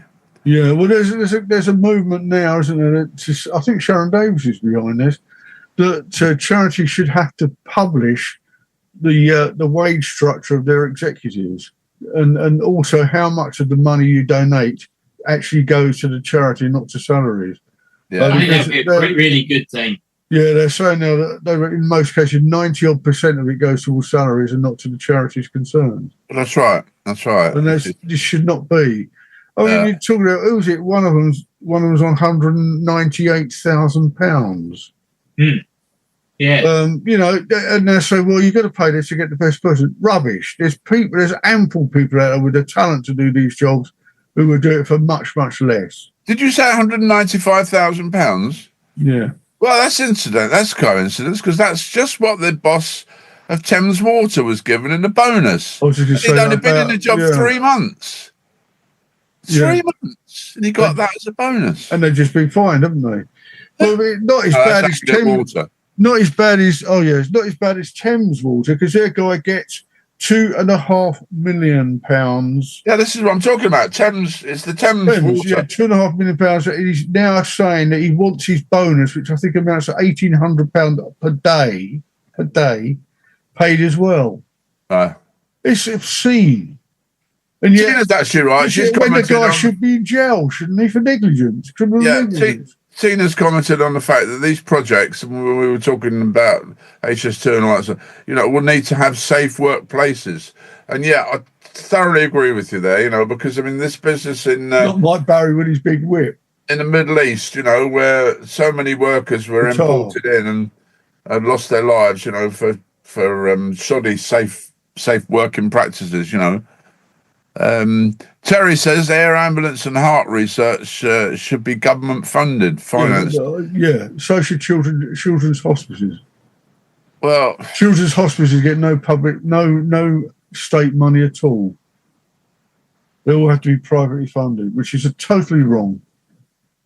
Yeah, the trouble is, where do you draw the line? Because there's plenty of things they could cut out, isn't there? Wastage. I mean, like Lammy. What about Lammy and his taxi fare? Well, he's entitled to it. He's the Foreign Secretary. What do we make of this? Nice guy. Where was his security? This is what I want to know. If he's a Minister of State, he'd have security with him all the time, wouldn't he? Yeah, well, they're discreet, you see. But the government apparently hired the cab. Do you know about this story, Darren? No. David Lammy, who is the plays at being was he the Foreign Secretary, isn't he? Foreign Secretary, yeah. He apparently was on holiday. Well, they're saying he was on holiday with his wife, and he got a taxi from somewhere in Italy to somewhere in France, and the bill was originally going to be £1,800 or something, and he had to pay £600 or something. So the taxi driver around with him. He got out of the cab, and the taxi driver drove to the nearest police station with his luggage still in the boot, and promptly got arrested for theft. But we don't know what the ins and outs of this really are. You know, I mean, what was he doing there? Why didn't he have his security with him? What was he doing on holiday during parliamentary time? Oh, come on. These guys are entitled to it. You know, don't be miserable. I really think that, you know, we have... Like America has an Air Force One. I don't know how many millions that costs every time. They got two. They got a backup one as well. I understand there's three of them, and there's three new ones on order as well. What's that got to do with Lammy? And that's just to take him to play golf at the weekend. Yeah. You know, I think and a bit of prestige. I mean, we got rid of the best bit of prestige we had, which was the Queen's old boat. Royal Britannia. Royal Britannia. I mean, that was great. And that was a great, you know, advocate for British technology, business, everything. I mean, it was a wonderful thing. And some measly-mouthed politician ended up scrapping it, much to the annoyance of the old Queen. Did you know that when GB News starts up in the morning about 6 o'clock, they play the national anthem? Yeah? Yeah. I didn't know that until I turned it on the start this morning. Oh, mate. Which one? GB News. Oh. So you used to play it after films, didn't they? At the end of the films in the cinema, you know. Well, we've got to be more patriotic in this country. Yeah, I agree with you. I think the American idea of, you know, every kid saluting the flag at morning assembly is a good thing. Hand on the heart. Yeah, I absolutely. I've got no problem with a bit of patriotism, and I think that we underplay it in this country, and I think the English are the worst. And I say English very clearly. I don't think Scotland's as bad. No. They have a national identity. The Welsh have a national identity, and ours is lost in a fog of... Yeah, but you get persecuted for celebrating, don't you? I mean, I think London it's almost they're embarrassed.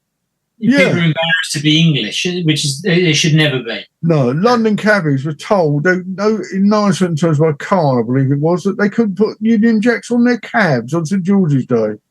Yeah, we had that in Milton Keynes not so long ago, where they weren't allowed to have Union Jacks on their cars. Well, they had the Pakistani and Afghan flags, wouldn't they? Here. Oh, that wouldn't surprise me.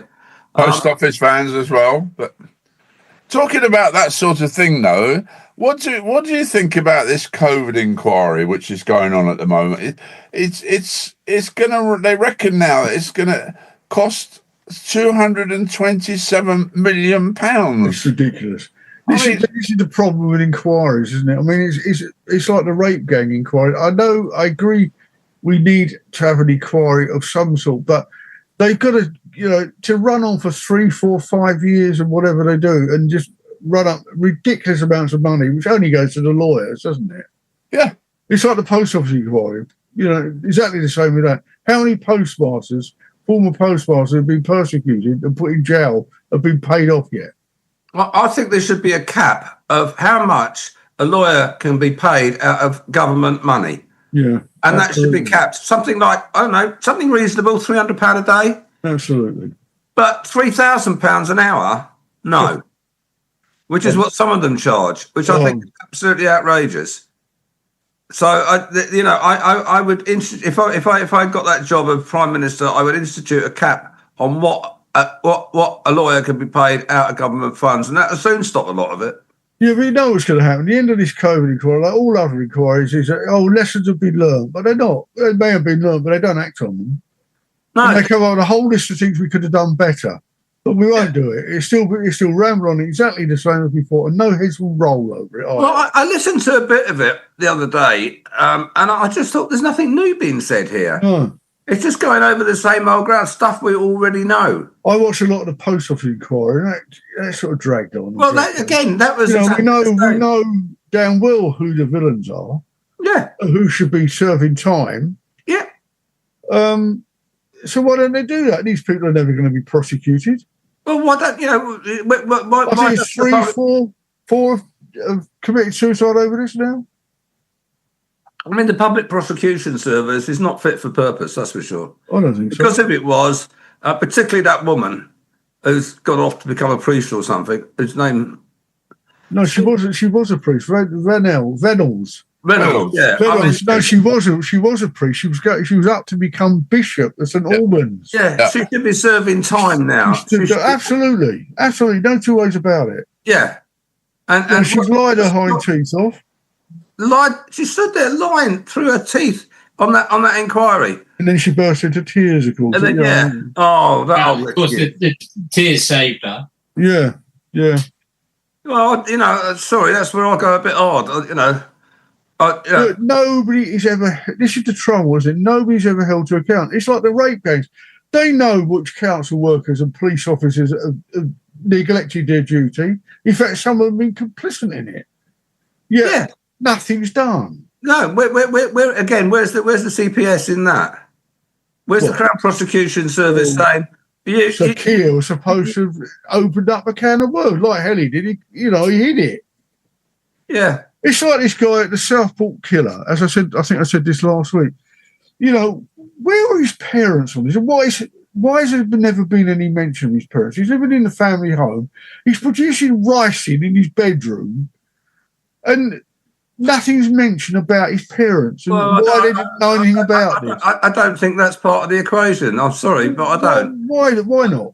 Why? Because kids do things that their parents don't approve of all the time. Oh, yeah. They make ricin, do they, to attack people? No, but they do other things. They drink, drive, take drugs, have illicit sex, all sorts of stuff that they do that their parents would not approve of.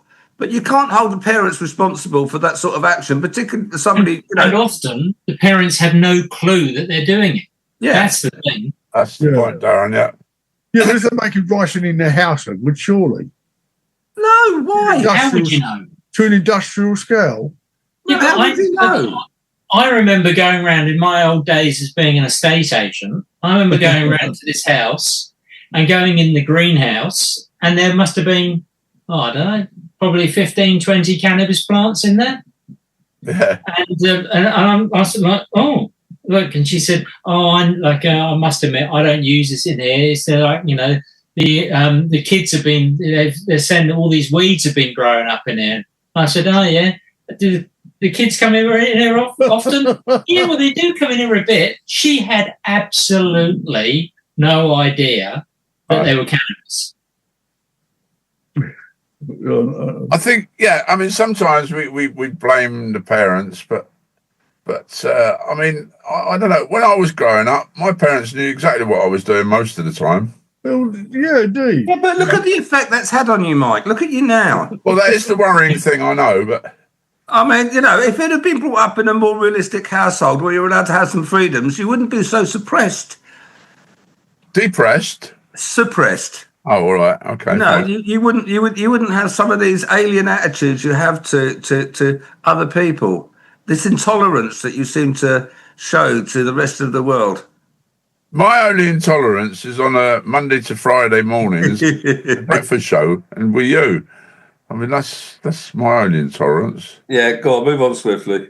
Well, yeah, I mean, we talk. Well, I'll move on swiftly. And there is this is an interesting one about this work from home business. And Daren, I don't know how much you get working from home in Australia, but apparently the government now, they've come to their senses and realised that there's a lot of real estate in London that could be used for hotels and things like that. So let's move all the government departments out to places like Milton Keynes and that sort of thing, so they don't have to pay London waiting for a start. The housing is cheaper out there. It'll boost the local economies. And yet the staff don't want to do it.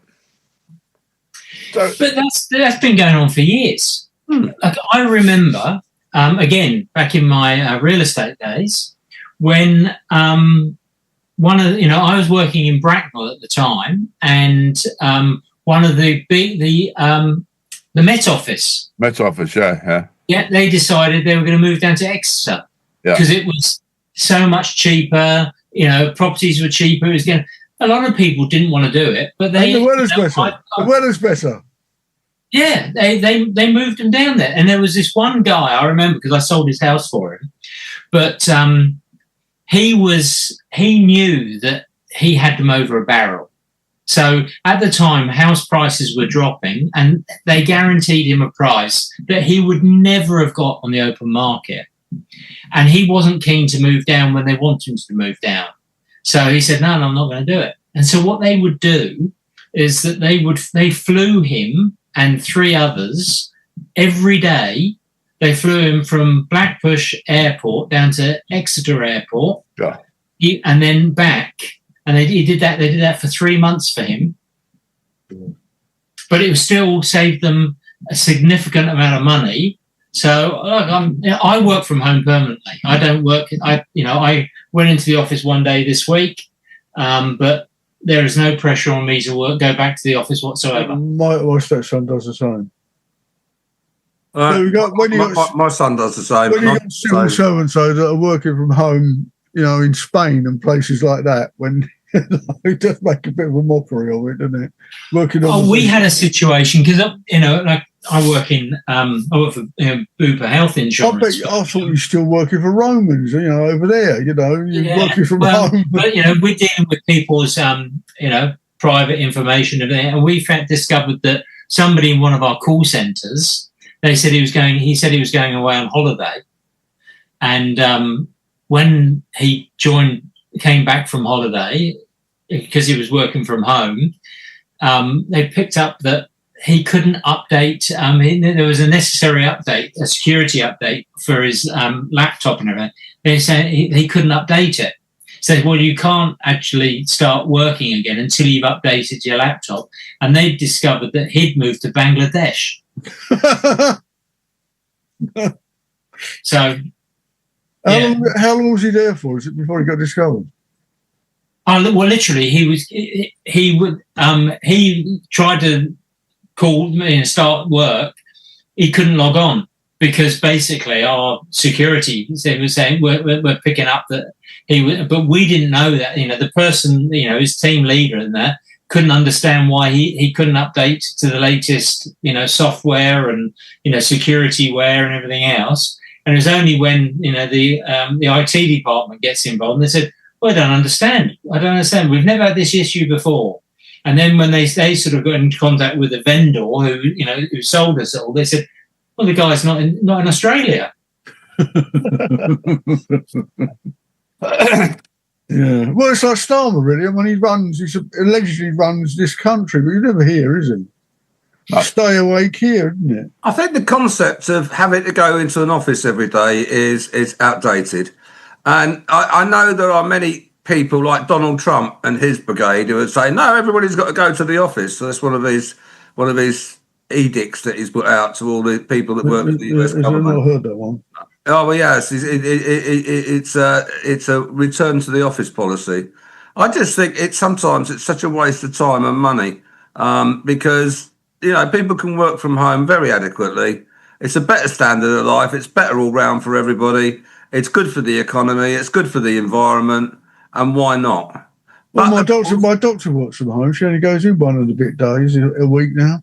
Well, I think doctors working from home is actually really realistic because I would much prefer to have a 5-minute video conference with my doctor than have it to queue up in a health centre surrounded by people who are all sick for something that doesn't need. Well, they don't because they can't get appointments.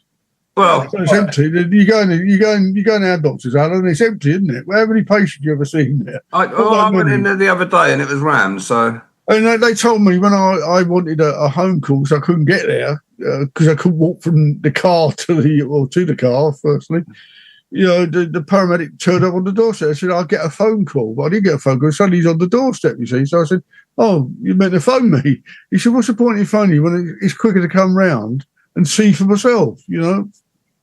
Good morning, ladies and gentlemen. Right. This is your pilot speaking, and welcome on board this Superjet today. Just to let you know, I'm working from home. Yeah, imagine. Well, you make fun of that, Mike. That's more likely to happen than you think. I don't think it will, Alan. I think it will, and it's certainly happening in the military now, where a lot of jets have been flown remotely. All the drones. That is what a drone is, basically. It's a remote. Yeah, but it hasn't got passengers on board, has it? No, I think that's the thing. Would you really risk 300 people or more their lives, even if most of these aeroplanes these days, are flown. They are passengers as well, the crew. Yeah. But if something goes wrong, that's when they earn their money. Yeah. But you know, I think it's a much more difficult ask on an aeroplane. But we've got this problem with London Underground at the moment, where they're insisting on having drivers who don't actually need them. They're of no use whatsoever. No, I reckon trains and underground, you're right, you know, because at the end of the day, you know, if something goes wrong, they just stop it. It's not going to fall out, you know, it's not going to fall off the rails, is it? No, is it Thameslink, isn't it? The Thameslink, no, the Docklands Light Railway. Docklands Light Railway, yeah. They got no drivers. No. Trains you get at airports haven't got drivers. Well, we've got buses in Milton Keynes. Buses in Milton Keynes at the moment being trialled. They haven't got drivers. This will happen. They haven't got passengers either. We will have buses without drivers. That will happen. Absolutely guarantee it. Was it? We were in Toulouse. We was in Toulouse probably 5 or 6 years ago, and we were on a driverless bus. Yeah, Toulouse is nice, isn't it? Did you? And the concept of having to have a bloke in the car with you when you want to go from A to B, a taxi driver, that's all going. That will go. And all I can say is our taxis around here are probably safer without a driver. Yeah, well, there is that. Although, you know, I'm a big user of taxis, so I'm not so negative towards them. But I think that having driverless taxis just makes total sense. And they probably smell a bit better as well. Why? Well, sometimes I think I'm in an Indian restaurant. Yeah. You know, obviously the guy's had his lunch, and how did this ever happen in this country that the South Asians took over all the taxi companies? That's one of the things that I like about using Uber, because they got your drivers. You can rate the drivers and everything else. Generally, I think the standard can be better. The worst thing about the Uber is when they just cancel for you for no reason. Really? But they can do. So a couple of years ago now, Tina and I were out at a do in the city, and I'd booked. I'd got a driver, and he said, "Yeah, accepted." And then I noticed that there was surge pricing going on, and he'd accepted me before the prices went up, and he kept on. And then all of a sudden, he wasn't moving, and you could see that he was desperate for me to cancel, because then he could get another fare at a much higher rate. Right. And eventually he called me and said, oh, look, I've got a bit of a problem. Can you cancel? I said, I'm not cancelling. You can cancel if you want. Because it goes against him if he cancels. Oh, right, okay. And so he said, I'm going to have to cancel then. And by that stage, I was in the taxi rank and I got a taxi instead. But, yeah. A bit like Lammy then, really. That's probably what happened with him in his French taxi. I don't know. Well, very strange, isn't it? You know. Now then, another one here, and it's Bob, congratulations on you losing your weight. I mean, you know, I just wish I could as well. You know, I've only got to. I thought you had lost weight, Mike. Sorry, I thought you had lost some weight. I haven't. No, Bob has. I know, but I thought you had lost weight previously. No. Okay. No. Well, only when he's done charity things. Yeah. Well, yeah, that's right. I suppose himself to death. I should do another chat. One way is not to drink alcohol, it seems. You know, I mean, I wasn't not drinking alcohol for any deliberate reason. It's just because Frances can't drink on her tablets and stuff, we don't bother, you know. Well, I mean, I was enjoying the show this morning, you know, until I found that Brisbane girl was up there enjoying a gin and tonic, you know. So yeah, she's banging on the ceiling when you say something untoward. Terry's saying. But even at 10 to 10 on a Saturday morning, it's a bit early for me for a gin and tonic. But the headline in one of the has been known, Michael. It has been known. Only on holiday. Obesity drugs. Now, listen, obesity drugs can give £4.5 billion back to work boost, because apparently weight loss jabs could deliver a yearly £4.5 billion boost to the UK economy by getting people back to work, a major study has revealed. Well, I don't know where they got that major study from, because the thing is, people who want to go to work will go to work. People who don't want to go to work won't go to work, whether they're fat or not. End of story. So where do they get 4.5 billion from? Eric. Where did they ever get Eric. That's right. That's the bloke. Eric and Bill were down the pub the other night and they had this conversation. They wrote it down, and it's now regarded as a statistic that we can do most of our national planning on. Don't underestimate the power of Eric. What about, on a more serious note, what about this thing this week that the NHS now are going to give counselling to children, toddlers, aged 4 to 7 on transsexual issues? Good idea. Are they going to understand what they're being told, for God's sake? Would they know? Good idea. You don't mean that. There are people that say that people know at a very young age. Well, somebody brought up the fact that, what's her name? Jan Morris, who was James Morris, knew when he was 5 that he wanted to transgress. Is that the right word? No. He had his he had his surgery done in Egypt, in Cairo, and I can't get my head quite around it. You want to read his book called Conundrum? It explains all this. I'm absolutely sick to death of pandering to these guys. So am I. I only went there because it was pyramid selling. The trans whatever.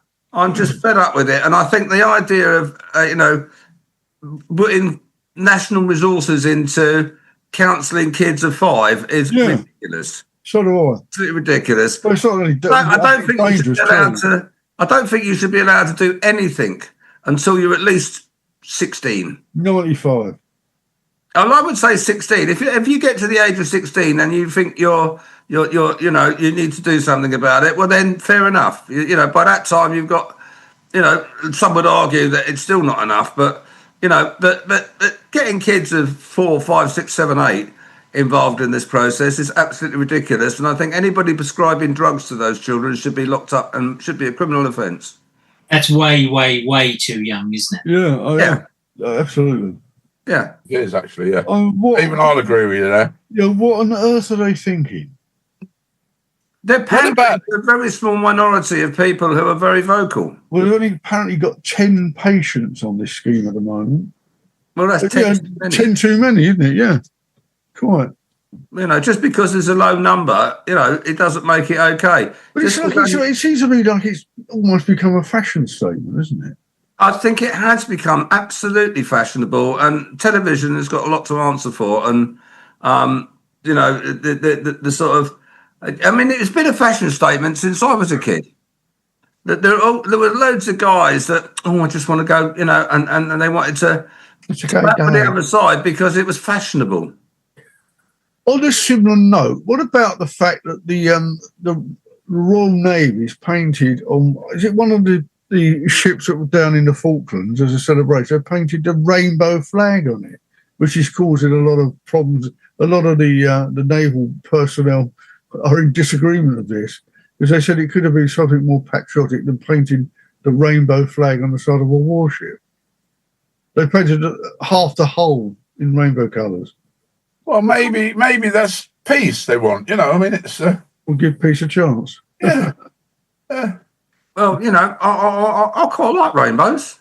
Nothing wrong with a rainbow, but it's been adopted for wrong reasons, hasn't it? Yeah. That's the problem. Yeah. It's been misappropriated, a bit like the far right wanted to misappropriate the English flag. Like St. George, they misappropriating it because they jumped onto a bandwagon where it wasn't. And I just feel that the whole gay pride, the whole gay thing. I mean, if people want to. It's in your face all the time. Yeah, but all the gay people I know, and I know quite a lot, none of them want to flaunt this business, all these gay rights marches and all this nonsense. It's all extremism in a way, isn't it? The problem is the people who shout the loudest get things done. That's not how it should be done. No, of course not. And I think the one thing also that really gets me is these male offenders who suddenly decide they're going to be transsexuals. Yeah. So they want to be in a female prison. Yeah. Now, mind you, it's like if I wonder why. Well, you've got here, Darren. You've got a governor of a prison who's just. I think she's been jailed for having sex with a prisoner who was a drug dealer. And then that happened yesterday, didn't it? Yeah, and then you got previous to that. There was another one who's got a channel, a private channel, and she's got all Botox lips and all that. She was filmed being screwed by a prisoner in a cell at Wandsworth, and she's been jailed. I'll tell you what, if I had to serve a prison sentence, I'd rather do it in a woman's prison. Given the choice. I reckon you'd be about right. That. I mean, what about this poor old guy? 38 years he spent in prison. Yeah. Do you know, I don't think compensation is automatic, is it? No. No, well, there's two things here. Compensation isn't automatic. No. Is automatic is they will charge him for his bed and breakfast and food and accommodation for 38 years. Yeah. So, the thing is, if he gets, say, £1 million... Didn't they change the law on that recently? No. Okay. I think they changed the law on the compensation. That they said it wasn't mandatory. But hang on. But what was mandatory? The law is mandatory, isn't it? I'm sure they changed that because of the guy that served 12 years where it was completely ridiculous that he served those 12 years. And he got out. I think it's discretionary. Yeah. Which doesn't seem right at all to me. Ah. Yeah, if you've been wrongly put inside for all that length of time. But you see, he did admit it. He said he'd done it, didn't he, twice? But, probably undue pressure from the coppers. They beat his brains out if he didn't. Quite often, if they insist that they're innocent, they can't get parole and all that sort of stuff. So This is why these people stay in prison because they protest. They're in. I'm innocent. I haven't done it. Right. We're not going to let you out then because until you recognise the fact you're guilty. Well, it's like a lot of these people that got jailed for making remarks on social media after the Southport killings. They were put away because they were advised to plead guilty, because otherwise they'd be put on remand in any case if they pleaded their innocence. They were going to be put on remand for God knows how long. It would take probably 9 months or a year for their trial to come up. So they all were coerced into pleading guilty when they weren't. You would think that if somebody is, after 10, 15, 20 years, they've been saying, I didn't do it. Somebody might have thought, well, maybe you didn't. But they don't. They don't give them that any sort of degree of thinking, well, maybe we need to look at this again. Yeah. Well, it's like he was in a bit of bad timing, really, because he was convicted in 1987, just as DNA testing was starting to come to the forefront, which again was 1987, where it became pretty standard to test DNA. But it wasn't. How long ago is that?